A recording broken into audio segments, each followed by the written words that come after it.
Hey everyone, welcome back to the channel. In today's video, we're going to go over a January 2025 Canmore real estate market update. We're going to do some things a little bit differently this year.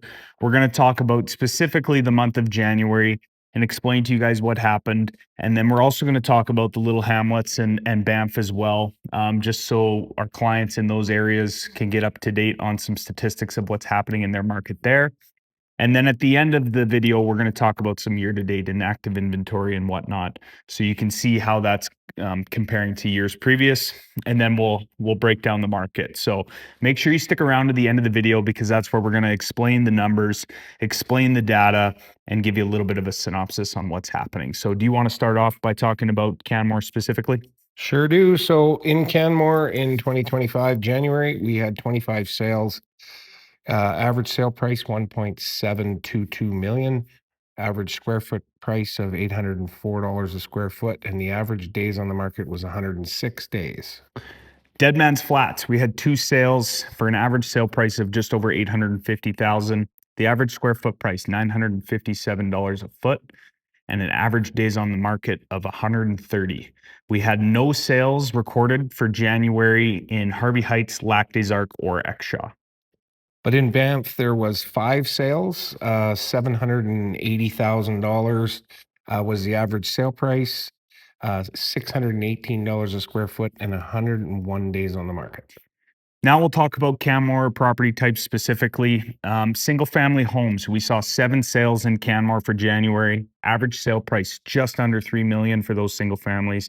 Average square foot price was $779 a foot, and the average days on the market was 159 days. Townhomes, 8 townhomes, average sale price of $1.065 million. $751 was the average square foot price, and 132 days on the market. Moving into apartments, 3 sales, average sale price $792,000 and some change.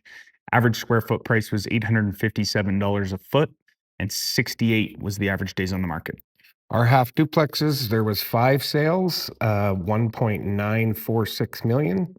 $750 a square foot was the average, and 59 days on the market. Hotel condos, we saw 2 sales for an average sale price of just under $880,000. The average square foot price $760 a foot, and average days on the market was 110. We saw no sales for the tourist home in the short-term rental sector, and that breaks down all the specific property types. Now we'll go into talking about some year-to-date inventory. Now keep in mind, year-to-date, obviously this is just January. We don't have a whole lot of data inside this category specifically, but it'll give you a little bit of an idea of what happened in January last year. And I think as we go throughout the year, that will level itself out, and it'll give you a better perspective of what's going on in the market. Which is why we wanted to do that, because before it was comparing January to January is always kind of difficult. The more data, the better. Just with having limited sales every single month in a small area. For sure. So sold listings year to date. So obviously, again, January in 2024, we had 33. In 2025, we had 24. So that is down 24%. End of month active inventory. We had 92 in 2024 and 119 in January 2025. So that's up 29%, which we've kind of seen trend over the last 5 years. We'll talk about that a little bit later here. The average sale price year to date was $1,047,000 in 24 and 1.789 in 2025, and that's up 71%. And again, we'll get into that. Yeah. Well, we can get into that right now if you want. Sure. That kind of explains everything. That's the biggest change. Well, I think in talking about it, we'll cover 2 aspects of that. One is we saw 7 single family homes sell for over $2 million. And some of those properties, one of them was 8.675 million. Yeah. Hence why the 71% got drove up, with the average sale price, and that sold in a record 6 days. Yeah. So obviously that was a property that came on the market. Somebody really liked. You and I were looking at the property, and it was like beautiful home, beautiful home, and somebody really wanted it. So and that's Canmore's highest recorded sale to date. So interesting, cool to see that number. get up there. Yeah, and I think, I think into the second part of that is, 3 of the single family homes that sold were over 100 days on the market. Yeah. And 2 of them were over 300 days. So that, changes that days on the market number, Yeah. which makes it look like things are taking longer to sell. Mhm. I don't think that that's the case. There No. was there was there was some reduction in prices in Mhm. those properties, and Yeah. therefore they got to a point where somebody was willing to pay what it was worth. Mhm. And I think that goes into, the active inventory. Mhm. If you were to look back, just COVID, Mhm. we saw inventory completely fall off the map. Yeah. And then we had our best years. Mhm. And then over the last 3 to 4 years, the inventory slowly crept up. Prices have dropped down a little bit. Mhm. They haven't fallen off the map, No. but they've leveled off. And then some of those properties that were on the market for a long period of time are now Mhm. are Well, now we gone. also saw that townhouse sell for over 300 days Yeah. on the market too. So that brings up the days on the market. Obviously, those properties aren't necessarily selling for a discount, maybe compared to what their list value was originally. Hmm. But they're essentially they get to a point where their price is selling. Like you said, someone comes along and buys them. Yeah, their market value Mhm. for what the market's willing to bear. Yeah. There were 44 new listings in the Mhm. month of January, which is up 13%. Yeah. And I think, if you look at the historic over the last 10 years, things there's the ebbs and flows of the active inventory. Yeah. So I think that that's, we're definitely we've talked about this for the last, I don't know how many years. We're in a Mhm. market where it's still good for both people, Yeah. right? We saw a little bump in interest rates, and then we Mhm. saw some interest rates come down. I know you bought a new place, and Mhm. it was like interest rates were here and then they were here and then Yeah. kind of in between. And I think that goes into the next part about tariffs, right? Mhm. You and I may see a little bit different on it. Yeah.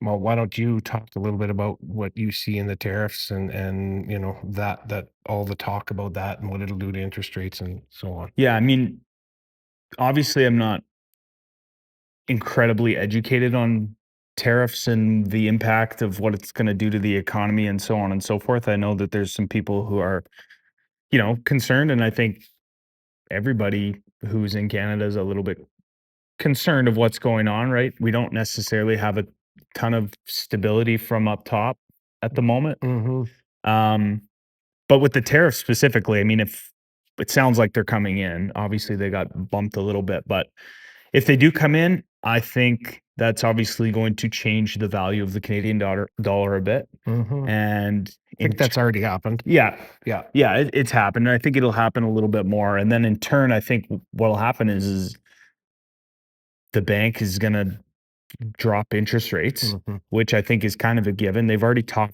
about doing this regardless, Yeah. but I think it's gonna put it this way. If tariffs come in and the Bank of Canada hammers down rates to, like, let's just say between 2 and 3% like it Mm-hmm. was during COVID, Mm-hmm.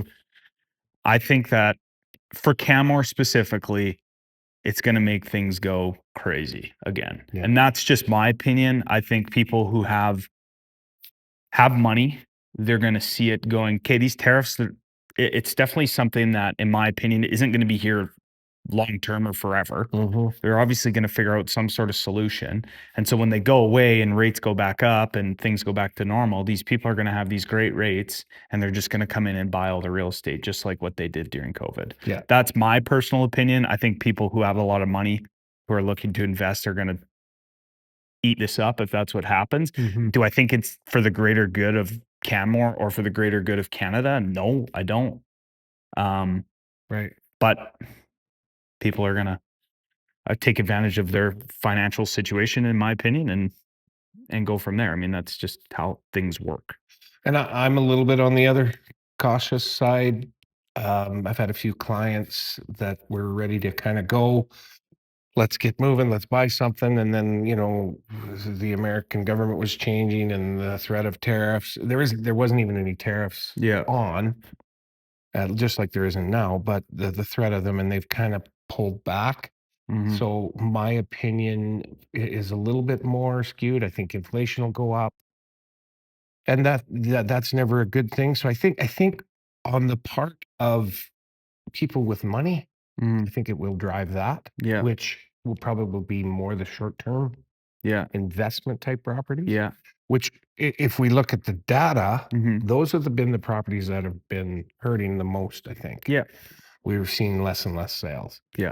So I think it would definitely help those. I'm just a little bit more concerned on the affordable housing For sure. for residential properties. And Mhm. I think that could end up hurting. Mhm. Again, we won't know that till we see what comes and how Mhm. long and what it does to the Canadian dollar, which it started to already, Mhm. what it does to interest rates Yeah. and how long they stay down and inflation and what does it cost somebody to feed their families? Yeah. Because that's a That's real thing. yeah, and that's the caveat, I guess, Yeah. with it, right? Is it's just, you know, I mean, for anybody that of that matter, right? Like if you're paying 25% more at the grocery store, aside from real estate, I mean, all things circle back to being able to own a home. Your utilities, Oh, your all of that yeah. stuff, right? And Building materials and yeah, everything. I mean, it's not it, great. the tariffs aren't good. No. And again, we're coming into an election year Yeah. here. What does that look? I really don't know, Yeah. and I don't think we want to go down the political, No. um, you No. know, stream here. But just we just wanted to bring some awareness that these are what our clients are talking about, and I Yeah. think this is what you guys want to hear. So, Yeah. we don't have crazy different opinions. No. For the most part, Parker and we believe in the Canmore Bow Valley market Yeah. 100%. We live here, we Yeah. work here, we play here. It's a beautiful place to be. Mhm.